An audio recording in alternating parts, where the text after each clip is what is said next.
La sensibilité du micro n'est pas trop forte. Je vous fais de la ASMR. Ah. Vas-y. Après, vous vous demandez pourquoi ils sont jamais face à une caméra. Comment ils vont, les gars? Bon, bah, comme vous le savez, vous l'avez demandé, on est enfin tous les trois devant une caméra. Donc, vous connaissez Damien. Oui. Bonjour, bonjour Nico. Bonjour. Et comme vous l'avez vu sur Instagram, on vous a préparé une vidéo FAQ, vous nous avez posé vos questions. Mais juste avant, je voulais revenir sur notre partenaire, notre nouveau partenaire qui est Oli. Wow. On vous présente notre nouveau partenaire Oli, la marque des boissons énergétiques et de iced tea sans sucre, sans taurine et avec des arômes et des colorants naturels. Les boissons Oli sont bien plus saines, bien plus écologiques et bien plus efficaces que les sodas ou les boissons énergétiques classiques. Et vous accompagnera partout grâce à son format en sachet. Il existe 3 gammes. Oli Energy pour tenir le coup pendant vos longues journées et nuits de mécanique grâce à la New Caf. Oli Iced Tea pour s'hydrater pendant les journées circuits les plus chaudes. Et la petite dernière, la gamme hydratation pour la récupération après des battles bien musclés. De plus, il y a plein de saveurs différentes et on vous conseille de toutes les tester. Le meilleur moyen, ce sont les packs découvertes. Ce sont des petites box échantillons où vous retrouvez la plupart des saveurs disponibles. C'est la meilleure façon de découvrir ces boissons incroyables. Et pour l'occasion, avec le code DriftActu5, vous avez 5 € de réduction sur votre première commande. Si vous passez par le lien disponible dans la description, la réduction est automatiquement appliquée. Alors foncez et rejoignez le Oli Squad. Merci encore à Oli de nous faire confiance. Et puis passons à la suite et passons aux questions. Ouais.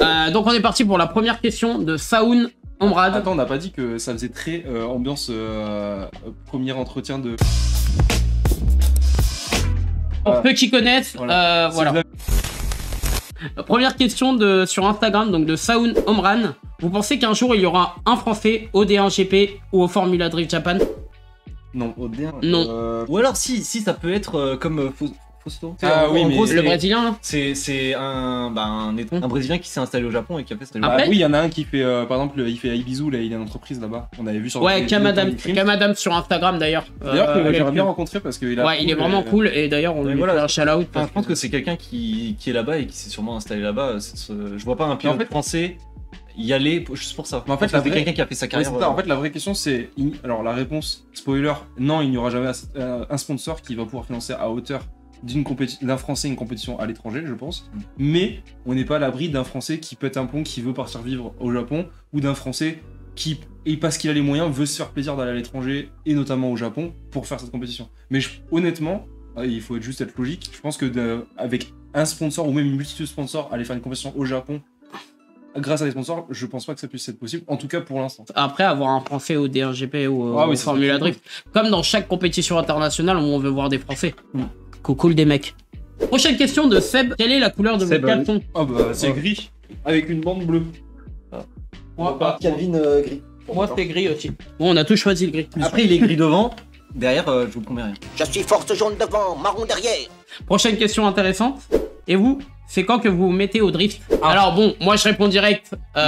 J'ai pas le permis.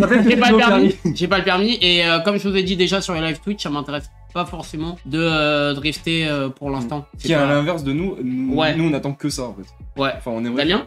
Il y a des projets en cours. Voilà, oh il a regardé, il y en a un mystérieux. On a des projets. Spoiler, projet en cours qui coûte une couille pour rien. Voilà. Non. Projet qui va coûter une couille. Non mais par contre ça c'est hyper intéressant. C'est que par exemple sur nous trois, toi t'es... Genre moi par exemple Drift Actu, c'est vraiment genre le fait de pouvoir mettre un pied là dans le domaine pour potentiellement voir comment ça se passe et la suite tu vois. Et notamment par exemple si un jour on a les moyens j'invente mais avoir une caisse couleur Drift Actu. Alors que toi pas du tout. Moi je serais plus dans l'arrière truc. Ouais alors que nous deux par contre on a vraiment envie de s'y filer pour voir. Donc je pense qu'on a un projet sur... on a un projet qui est aux prémices, qui a été lancé mais qui est aux prémices. Et que vous entendrez bientôt parler, sur les faits divers. Mais en tout cas, en gros, il y a peut-être déjà une voiture. Vous avez des questions intéressantes et ça peut nous mettre dans la sauce. Du coup, aucun Français au Driftmaster? Alors, au moment où on tourne la vidéo, on est juste après l'annonce de tous les pilotes là. Aïe. Ouais. Moi, je vais mettre le lien. Donc, vous avez vu la liste des pilotes du Driftmaster qui s'affiche là. Et effectivement, il n'y a aucun Français. Moi, j'ai été très surpris. Après, je sais pas vous. J'ai été très surpris que Jason Banet. Moi, je pensais que Jason Banet allait être le seul sélectionné pour le Driftmaster parce que il a quand même dominé un peu le championnat. Il a réalisé des bonnes performances au Driftmaster, même si la dernière est pas bonne. Et la surprise, c'est que ça a été qu'il n'y a eu aucun Français au Driftmaster, même pas Axel François, etc. Donc aujourd'hui, je sais pas trop comment les Européens nous voient. J'ai l'impression qu'il y a un peu un boycott. Voilà, moi je le dis clairement. Moi, alors, je suis très. Je suis partagé, mais j'ai l'impression qu'il y a un peu un boycott. C'est intéressant le fait que tu dises. Je suis étonné que Jason n'y soit pas. Alors, je suis étonné que Jason n'y soit pas, donc on soit bien d'accord. Mais moi, ce que je suis encore plus étonné, c'est qu'Axel n'y soit pas. Axel nous avait dit l'année dernière qu'il referait peut-être pas une saison. Ah ok, donc c'est... Bref, bon, du coup on peut en revenir. Bon, c'est vrai que du coup il y a aucun Français, ça fout les boules. Sachant que c'est ce que j'allais dire, s'il y avait bien un pilote, et là faut arrêter de faire des polémiques, s'il y a bien un pilote qui pouvait se permettre et d'avoir l'engouement et d'être motivé à faire toute une saison, c'était bien Jason, parce que faut arrêter de se... voilà, il avait les moyens, s'il s'est inscrit, il avait déjà dit, s'il s'est inscrit c'est qu'il savait qu'il pouvait tout faire, il pouvait y aller et il pouvait se faire plaisir. Donc s'il y avait bien un pilote à prendre, c'était à ce moment-là. Mais après, c'est pareil, on paye un peu aussi les pots cassés de ce qui a pu se passer avant, notamment genre des pilotes qui s'inscrivent et qui ne viennent pas ou ne peuvent pas venir. On ne connaît pas les détails. Peut-être qu'aussi ils attendent une wildcard de lui. Attends, il y a l'avocat du diable ici. Parce qu'on est un peu... Là, nous, on est un peu dur avec le Driftmaster. Après, c'est vrai que comme... Mais par contre, je pense pas que ce soit un truc européen. Je pense que c'est le Driftmaster. Hein. Je pense que les pilotes européens... Oui, après, le Driftmaster, ils sont dans leur... je répète juste les conditions, après je te laisse parler, Damien. Ils sont dans leur 10e année, c'est leur 10e anniversaire, ils ont réduit la liste des pilotes. Quand on voit la liste des pilotes, quand même, elle est monstrueuse. En fait, c'est ça, il y a plusieurs choses. Et je rejoins un peu les deux avis, mais en fait, oui, on a payé les pots cassés des anciens Français qui sont passés par le Driftmaster. Quand on regarde que ce soit Boulbès ou Axel François, il y avait ni la présence, parce que souvent ils sont pris à la saison, c'est que tu es censé faire la saison complète, malheureusement. Les deux ont souvent fait 3 manches ou moins sur toute la saison. Il n'y avait pas les résultats qui suivaient. Il n'y avait pas les résultats et c'était clairement pas au niveau du Driftmaster ce que pouvait proposer la France. Et c'est pas une critique, hein. C'est un constat des années qu'il y a eu précédentes. Hein. Oui, c'est clair. En fait, à part Jason Banet qui a fait sa 5e place en qualification il y a 2 ans. Il n'y a pas de méchanceté, et encore, il peut pas y avoir d'opposition à ce qu'on est en train de dire, parce que c'est un constat de résultats qu'il y a eu avant. Il n'y a rien de méchant. Et donc maintenant, en fait, les étoiles, enfin, ça lit, mais en gros, on a ce qu'on a déjà dit par rapport à ce que les anciens Français ont proposé. Ensuite, il y a le fait que cette année, la liste des pilotes a été réduite. Et il y a plein de pilotes, de gros pilotes, grosses têtes qui ont été aussi retirés cette année. Donc en fait, ça tombe un peu au mauvais moment. Et je pense que s'il n'y avait pas eu une réduction de ces pilotes, je pense que Jason Banet aurait été pris. Je pense que s'il n'y avait pas eu notamment un certain Adam Elzy, Jason Banet aurait été pris. Damien. Oh, j'ai le droit de vivre un peu. Prochaine question de Team Stellan, pilote pro de l'année 2023 du CFD. Quelle est votre plus grosse attente pour la saison 2024? Moi j'en ai une. C'était quoi cette question là? Moi j'en ai une, elle est incroyable. Elle est facile, mais c'est normal.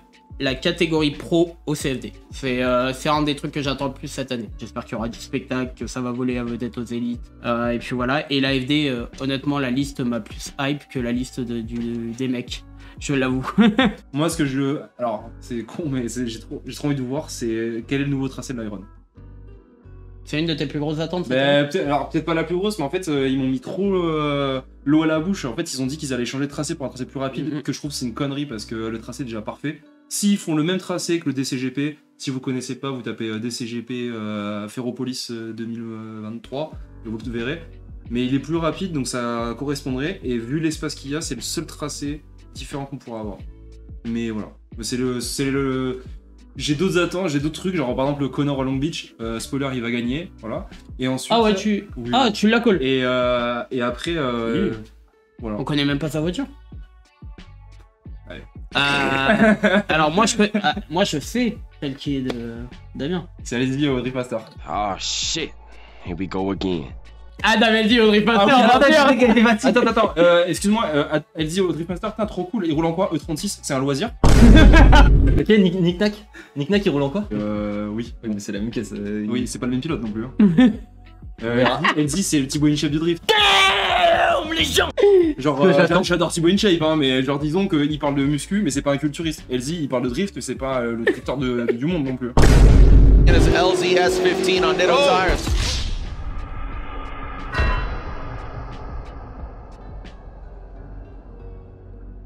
Alors je vous annonce, j'ai pas dit, Elzy va se qualifier. J'ai pas dit l'attente que j'ai, c'est quand il va faire un podium. J'ai dit, j'attends de voir ce qu'il va faire. Écoutez-moi, Elzy cette année au Driftmaster va se qualifier une seule fois et il va cartonner sa caisse une fois fort. Non, en effet, je pense pas qu'il va Non, gagner. mais assieds-toi Je par vois- contre, je je vois. t'entends pas. Non, mais j'attends de voir ce qu'il fait. J'attends pas de performance. Non, mais j'attends de bien sûr. voir comment ça va. On rigole. Alors- on rigole. Attends, je vais le redire à ma place. On rigole. Je le bois depuis tout à l'heure et je me rends compte que j'aime bien. Bah ouais. S'il faut le dire, ceux qui aiment pas trop les parfums puissants, il faut un tout petit peu rajouter d'eau quand même. Ouais. Mais c'est super bon. Tiens, vous sentez. Marrant ça. Ouais, c'est marrant. Prochaine question de Raphaël. À quand un retour du JDD? Plus de vidéos de garage, trop hype. Bah merci à toi déjà pour ton soutien. Là bon c'est ma partie, je l'avoue.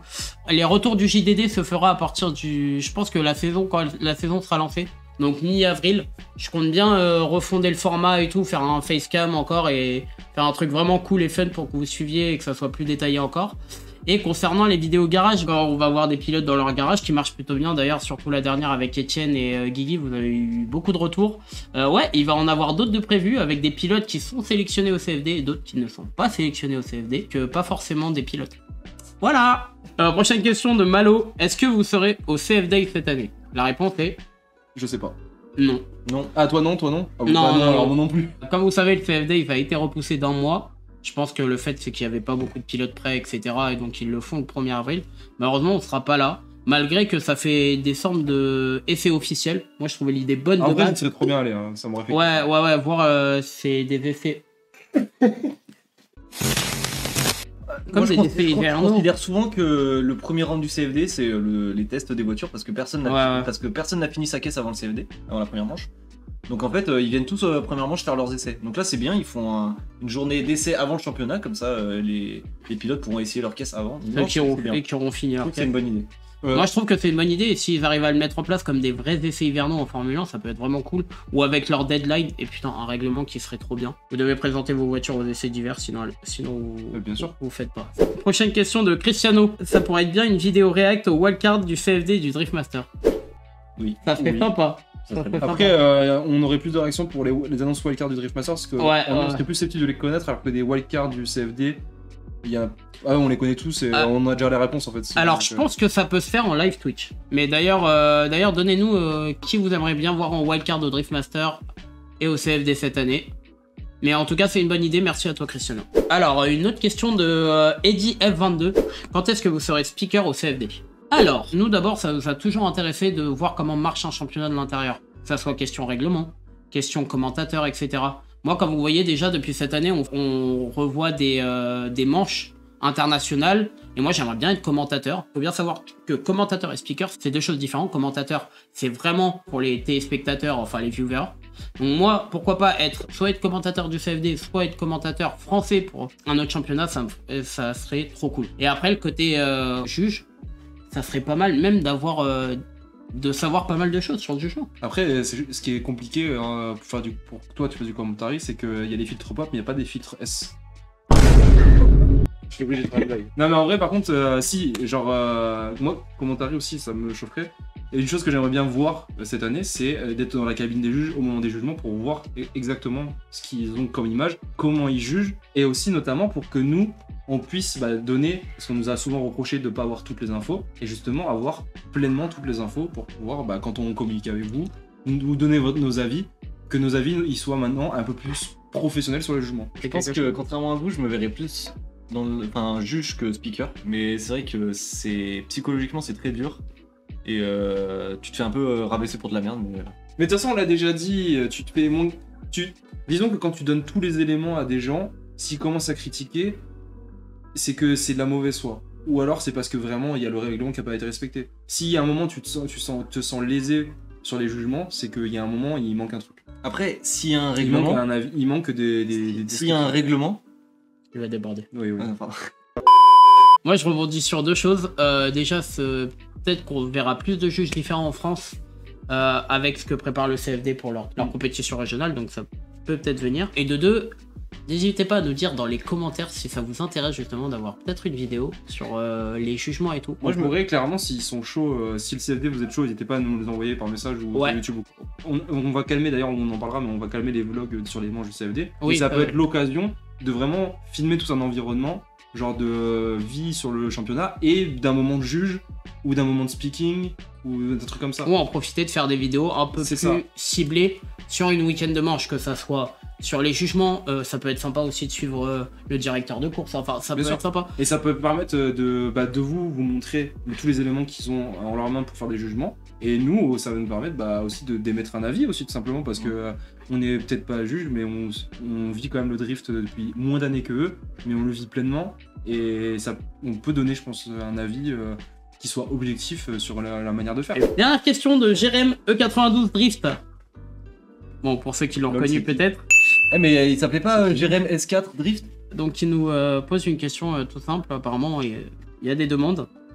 À quand une nouvelle vidéo avec les gars du dépôt 45? Il n'y en aura pas, ils changent trop, ils tournent leur veste. Ils étaient chez Audi, maintenant ils passent chez BM, c'est pas ça. Maintenant ils sont trop normaux, on n'a plus rien à faire avec eux. Parce que maintenant depuis que leur caisse il grippe, ils ne parlent plus. Bah non, alors bien sûr on est toujours en contact, pour ceux qui savent pas, c'est devenu des amis. Clairement, avec plaisir on repassera les voir quand la E92 sera finie. Moi c'est la seule condition que j'ai mis, c'est que la E92 soit finie ou quasiment finie. Non par contre, tu veux une petite anecdote? C'est marrant parce que quand je suis allé à la Drift Cup l'année dernière avec Karim, genre du coup je fais tout le week-end, je fais le tour des paddocks pour dire un peu bonjour à tout le monde, je croise Télin et tout, trop bien. Arrive le moment des podiums, on va avec Karim, on va voir Rochi et tout. Et là je vois un mec qui me tape sur l'épaule, il me fait bah alors tu dis pas bonjour? Et je l'entends, c'était Jérémy. Et je fais qu'est-ce que tu branles là? Et il me fait bah je suis sur le podium. Et là j'ai regardé quand je suis là, je fais ah vous étiez là ce week-end? On t'embrasse, on te fait des bisous Jérémy. Parce que je voulais trop les voir. Et du coup non. On te fait des bisous bien sûr Jérémy. Bon voilà, c'est terminé. Et voilà, c'est terminé pour la FAQ. Merci beaucoup pour nous avoir posé toutes ces questions. C'était grave intéressant. Ça nous a permis de faire une vidéo à 3 et on vous en remercie. N'oubliez pas de vous abonner. N'oubliez pas de vous abonner, liker, partager, commenter. Le petit pouce bleu, à nous suivre sur les réseaux sociaux, Instagram, Twitch, Nicolas Facebook. BNM. Et toi, c'est quoi toi? Machine Villain. Voilà. Et toi? Et moi c'est Nicolas BNM. Allez, ça marche. Allez, vas-y. Et merci, et bonne soirée, Laisse et à tomber. plus. À une prochaine vidéo.